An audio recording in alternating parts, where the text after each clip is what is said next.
Radio Sucesos 101.7 FM presenta su noticiero Sucesos con Milton Pérez y Verónica Larrea. Un periodismo libre para una democracia plena.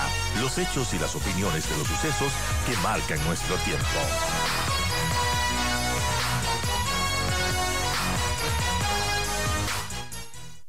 Es que se está adelantando primero, y segundo, se está adelantando porque ya mismo no va a haber los jueces que puedan dar el quórum para que esto se produzca. ¿Qué está pasando aquí? Buenos días. Buenos días, Milton. A Verónica también, buenos días a quienes nos ven y nos escuchan. Gracias por la invitación, además.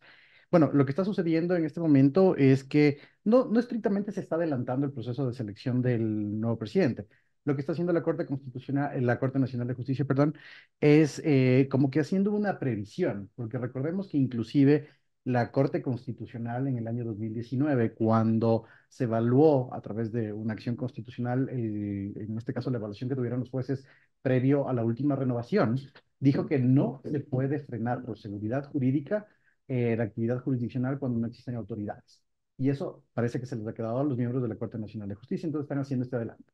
Ahora bien, recordemos que la Corte Nacional de Justicia tiene una composición de 21 jueces. Ujú. De estos 21 jueces hay renovaciones periódicas cada 3 años de un tercio. Pueden durar hasta 9 años en funciones como máximo, y quienes no salgan mal evaluados se extenderán en este tiempo si no se van haciendo renovaciones periódicas.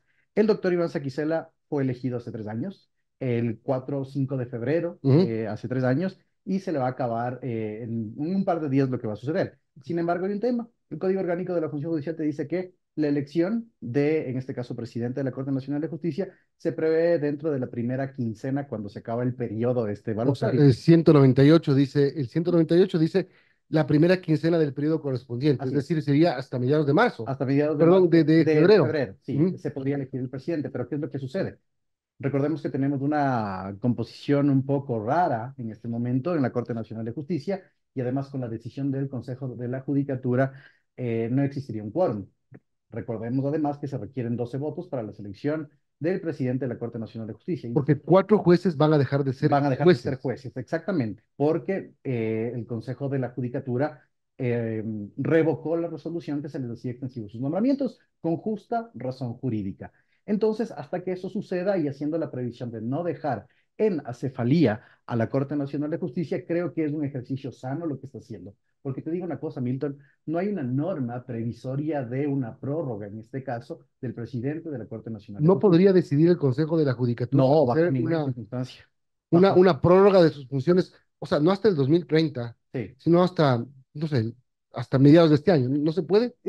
¿Podría el Consejo Nacional de la Judicatura, justamente por principios de seguridad jurídica, hacer una resolución extensiva? Pero la Corte Constitucional ya le dijo a la Corte Nacional de Justicia en el año 2019, ojo con las valoraciones respectivas para que se dé la continuidad de las autoridades. Entonces creo que está haciendo una previsión adecuada al menos. Además creo que también es una segunda previsión, Milton, que Ujú. acertadamente tú la citas, que es que los concursos de los jueces que se van a retomar, ahora que son más jueces, porque recordemos que 4 no van a ser renovados, pueden ser boicoteados a través de las acciones jurisdiccionales correspondientes, Ujú. los procesos se pueden demorar, etcétera, etcétera, etcétera, y la Corte seguirá con acefalía. Además, recordemos que esta selección del presidente de la Corte Nacional de Justicia, si bien es de un cuerpo colegiado, la transitoriedad cada 3 años es diferente, no es como en otras funciones donde se le da una prórroga de autoridad a a los presidentes, pero creo que es un ejercicio sano en este momento, al menos hasta donde se ve. Bueno, te cambio el tema. Estamos hablando con Esteban Ron, decano de la Facultad de Ciencias Sociales y Jurídicas de la SEC. Tema de la consulta popular. Ya parece que la Corte Constitucional le pone un poco el acelerador. Esta semana ya las 3 juezas, porque se dividió además en Así tres es. juezas. Yo no sé si esto es normal. Tampoco he visto que sea normal que una jueza le diga al presidente, señor presidente, vea, tiene chance de arrepentirse, usted decida si es que mantiene o no las preguntas. Cosas curiosas, digamos. Yo no estoy diciendo que sean ilegales, pero sí por lo menos curiosas. Así es. A ver, ¿qué es lo que hay que hacer una relatoría más o menos de lo que ha venido sucediendo con los pedidos de consulta popular? El primer Ujú. pedido presentado, el primer bloque, Milton, realmente, y creo que la comunidad jurídica, medios de comunicación, opinión pública, llegamos a una conclusión de que las preguntas eran realmente deficitarias en cuanto a la estructura y la técnica utilizada. Tanto así que de las 11 preguntas, 9 no tenían anexos, a pesar de que el anexo se lo mencionaba. Claro. ¿Sí? incluyendo el tema de los casinos, que tenía un déficit absoluto en el tema de la motivación. Sí, digamos que solo la pregunta número uno, la que tenía que ver con el tema de las zonas calientes, las zonas de guerra, que lo dijo el viceministro Torres en su momento, es la que, digamos que generaba una mayor coherencia. ¿Qué es lo que sucede en el segundo bloque de preguntas? Cuando se presenta este, ya se sugiere inclusive una vía de reforma constitucional y se presentan los anexos. Ujú. Eso ya nos fue dando luces. Entonces, ¿qué es lo que sucedió en esta división de preguntas? Con el primer bloque, la doctora Núñez lo que hace es le dice, presidente, arrepiéntase tal vez o corrija, ¿sí? Y eso Y no es como adelantar un un criterio. criterio. Creo que bajo la estructura que ha tenido la Corte Constitucional utilizando el principio democrático de corrección, le está dando como una segunda oportunidad para que por lo menos encauce la forma de la consulta popular entre plebiscito y referéndum. Y creo que eso se logró al menos hasta cierto punto. Y ya sabemos que las primeras preguntas, las 10 en este caso del primer bloque, serán consulta popular abierta, es decir, plebiscito. Nos Ujú. pronunciaremos los ecuatorianos en el caso de constitucionalidad por temas programáticos. ¿Qué significa esto? Que el Estado en algún momento va a tener que incorporar lo que ahí nos pronunciamos como ecuatorianos. Segundo bloque de preguntas, Milton, se divide, pero no es que se dividen a las preguntas per se, ¿sí? Sino que se hace, digamos, un tema de procedimiento. Ujú. ¿Cuáles preguntas efectivamente requieren de una reforma constitucional y cuáles preguntas no requieren de una reforma constitucional para tratarlos como un bloque? Acertada decisión, tengo que decirlo, por parte de la Corte Constitucional para no confundir en este caso al electorado sobre el pronunciamiento. Las preguntas que requieren de una reforma o enmienda constitucional, un cambio constitucional, digamos general, son las que tienen ese análisis de profundidad constitucional. Es decir, la vía, el tema de la vía. Sí, exactamente. Si son enmiendas, pueden ir a la consulta. Las dos pueden ir a la Reforma consulta parcial directa. no tiene No, que ir primero a la asamblea. no, no, no. A ver, lo que pasa es que las dos van a ser consultadas, a eso me Ujú, refiero, ujú, ¿sí? Las unas tienen que ir directamente a la Asamblea Nacional para que tengan el mecanismo de aseguramiento democrático, que es la consulta posterior, y la otra ujú, iría a consulta como tal. Eso tendríamos que ver cuál es el pronunciamiento de la Corte Constitucional y cuáles van por qué vía. Y la segunda opción es que nuevamente tenemos preguntas abiertas plebiscitarias que se anexarían al primer bloque de preguntas, a los 10 ujú. más o menos de lo que se puede entender, de lo que se ha hecho un análisis con colegas y demás, creo que tendríamos por ahí una papeleta de 16 preguntas, si es que Ah, pues llegase a pasar. bastante. Sí, es bastante, es bastante. Ok, sigamos hablando del tema de consulta, pero yo quiero cambiarme un poco al ITT, al tema Eso del ni. Yasuní, porque el presidente habla de una moratoria, de que sería necesario por esta emergencia pedir una moratoria. La primera pregunta sobre este tema, Esteban, es, ¿se puede pedir una moratoria? Si que se puede, ¿a quién se pide? No hay una vía per se para pedir una moratoria a una autoridad correspondiente. ¿Por qué? El tema del Yasuní tuvo una decisión popular a través de consulta popular, Ujú, ¿sí? Y el pronunciamiento tiene efectos directos de inmediatos después de la promulgación de los resultados. En este caso, se tuvieron que haber finalizado o parado las actividades extractivas y luego iniciar con el proceso de quitar la maquinaria pesada hasta el cierre final, en este caso de los últimos pozos y dejar todo, digamos, saneado por parte de las empresas nacionales y extranjeras que ahí operan. ¿Sí? ¿Cómo ejecutas esto, Milton? A través de una política pública, pero principalmente con una delegación a un ministerio, a un sector estratégico o a un consejo multidisciplinario. ujú, Actos que no han sucedido en la administración pública bajo ningún concepto. Recordarás tú que el exministro Santos Alvite hasta el final dijo que la consulta estuvo mal planteada, ¿sí? Y ujú. que el expresidente Guillermo Lasso tampoco tomó una decisión respecto de eso y dijo, será el presidente Novoa, o bueno, en ese El que entonces el venga. nuevo presidente, exacto, el que tome una decisión. Y obviamente la agenda gubernamental se ha seteado de una manera absolutamente diferente y creo que la centralización de ideas, de esfuerzos y política pública está en el tema de seguridad. La única forma democrática, y de la misma manera se lo he debatido varias veces y he escuchado a algunos colegas, creo yo, es con una nueva consulta, ¿sí? Preguntando, Preguntando a los ecuatorianos preguntando sobre la qué. moratoria, Eso iba a decir. solo sobre la moratoria. ¿Por qué solo sobre la Porque se moratoria? entiende que los asuntos de interés público que ya nos fueron consultados ya es una decisión sobre la cual nos pronunciamos democráticamente los ecuatorianos, salvo que las circunstancias fácticas, de hecho, o se produzca, no sé, una reestructura gubernamental o social, te den como para cambiar la decisión, ¿sí? Pero esto va a suceder en menos de un año, Milton, tal vez. Entonces se entiende que ya existió un pronunciamiento en firme respecto de esto. ¿Cuál sería la estrategia, a mi modo de ver? En este caso, consultarnos a los ecuatorianos sobre una moratoria. Y te digo una cosa, haciendo un poquito de análisis comparado a este tipo de moratorias que se han solicitado en campos petroleros para salir de las áreas protegidas, como por ejemplo en Brasil y hasta en Colombia, son procesos extremadamente largos que no duran 1, 2 o 3 años, ¿sí? Ajá. Sino que tienen que ser procesos paulatinos. Yo creo que el presidente Noboa podría aprovechar para solicitar una moratoria temporal, pero además a través de fases. Es decir, hasta tal tiempo hago una finalización de actividad extractiva. Hasta tal tiempo hago una evacuación de la maquinaria. Hasta tal tiempo hago un cierre paulatino, ¿sí? Para que justamente se tenga una certeza temporal y de fases, obviamente con la experticia del plazo, y que se vaya terminando la actividad extractiva. Creo que esa sería la única forma en la cual nosotros deberíamos ser consultados. Y las circunstancias fácticas la tenemos, porque cuando se habla de una consulta plebiscitaria, como para ampliar el tiempo, en este caso la moratoria, se tiene que tener en cuenta muchas circunstancias que ha tenido el Estado que atender en virtud de un cambio de agenda. Y creo que es manifiesta la necesidad, más que de fondos, de capacidad estatal y de la administración pública para setearse sobre algo, para pedir esta moratoria como consulta al pueblo ecuatoriano.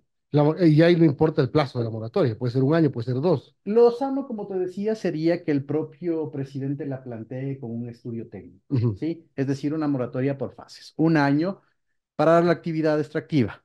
2 años, empezar con el proceso de desinstalar la maquinaria. 3 años, el cierre paulatino de pozos. 4 años, el tema de la restauración ambiental. Entonces, ya hay ejemplos de esto, ¿sí? De cómo se ha dado este tipo de cierre de actividades extractivas en otros países. Y creo que lo mejor es con tiempos y por fases al mismo tiempo, porque eso es lo que más certeza le va a dar, en este caso, al electorado, que creo que lo más sano es pronunciarnos sobre eso y que principalmente da un tema de continuidad de la administración pública para que en el caso de un cambio transicional de gobierno no se quede eso votado como sucedió. Pregunta final, que tiene que ver también con la Corte Constitucional, pero con este pronunciamiento que hizo sobre los tratados con Estados Unidos para cooperación en seguridad. La Corte dijo, no vayan a la Asamblea, el presidente Noboa tiene que emitir un decreto y decidir lo que quiere hacer. Puede hacer. Sí, puede hacerlo. De hecho, ¿qué es lo que sucede con estos dos tipos de tratados que fueron aprobados? Bueno, digamos que fueron dados vialidad Ujú. jurídica por parte de la Corte Constitucional. Establece que, porque no significan un cambio al sistema jurídico ecuatoriano de acoplamiento, modificaciones constitucionales o anexación de normas al bloque de constitucionalidad que te reformen la estructura del Estado o, en su defecto, la estructura constitucional, no requieren ir a la Asamblea para que se den este tipo de cambios. Ahora, ¿qué es lo que pasa con estos dos tratados, convenios, como se les quiere llamar? Son macro, es decir, te abren la puerta para que tú a través de acuerdos específicos y de operativización, como los propios tratados lo dicen, empieces a generar acciones. ¿Qué es lo que el presidente Noboa tendría que hacer? Realizar un decreto ejecutivo de operativización, no un decreto ejecutivo de aceptación del tratado, porque el convenio marco ya lo tienes. Cuando tú quieras activar una parte de este, como por ejemplo, tema de la seguridad militar en aguas o en aguas fronterizas, él lo puede activar a través de un anexo, no es un anexo, perdón, un acuerdo suplementario para una actividad específica. Por lo pronto son acuerdos macros que te abren la puerta, ¿sí? Para que tú puedas ejecutar acciones a futuro. Pero, por ejemplo, aquí Primicias titula hoy, militares de Estados Unidos tendrán inmunidad y libre movilidad en el Ecuador. Bajo ninguna circunstancia no lo prevé ninguno de los dos. Ese es el término y digamos, esas son las cosas que muchos piensan que puede pasar. Que aquí hay una línea delgadita entre violar la Constitución afectando la soberanía del Ecuador. Eso no se puede hacer. Lo macro es que ellos pueden participar en acciones de interdicción, tanto aérea como naval. Pueden de intervención, pero en dos esquemas. El De primero, sí, interdicción. sí, sí, Es decir, es un poco más que que la intervención. sí, sí, sí, pero a eso voy. Ajá. Justamente la intervención que ellos pueden tener dentro del país para Mm, que luego llegue a ser una interdicción, como se la habla, es que ellos puedan realizar actividades de capacitación y estudio, ujú. ¿sí? Y además de ejecución, pero ejecución estratégica, y eso lo dice el acuerdo. Es decir, Milton Pérez, jefe de, tú puedes realizar hasta aquí, así, asado y cocinado, Ujú, solo ujú. directrices, ¿sí? Y Ya. que esas directrices que son realizadas por las Fuerzas Armadas extranjeras no les generen una responsabilidad. Esa es la interdicción. ¿Sí? Ajá. Es que a través de una es como eximir de responsabilidad por una asesoría mal dada. Ese sería, creo que, el mejor ejemplo Ujú. para citarlo. Es decir, ellos pueden capacitar, aunar esfuerzos, decirles cómo actuar, pero actuar per se, moverse para tener una actuación paliativa de la delincuencia no pueden, ¿sí? Pueden, sí, circular y tener libre movilidad en el Ecuador, obviamente para el tema del diagnóstico, pero en el momento de que ellos, en este caso, por colaboración, realicen o determinen una acción, ¿sí? Y esa acción sale mal, la responsabilidad que se da la vuelta no es imputable a ellos. Es como, es como, A eso nos vamos, ¿no? ejemplo, es como el avión Orión P3 que volaba aquí, que hacía tareas de vigilancia, Supervisión, digamos. ajá. Entonces, detectaba algo en el mar, llamaba, decía, comunicaba, y quienes tenían que proceder Fuerzas son Armadas los Ecuatorianas. nuestros. Así es.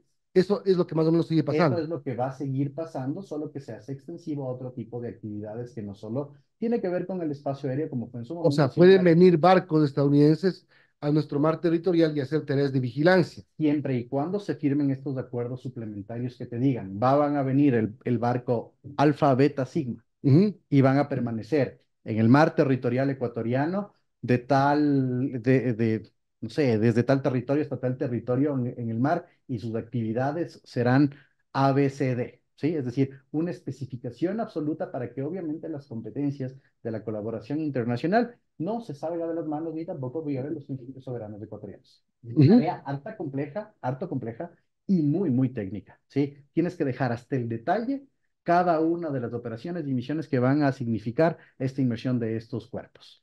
Muchas gracias. Esteban Siempre Ron, un gusto. decano de la Facultad de Ciencias Sociales y Jurídicas de la Universidad Internacional SEC.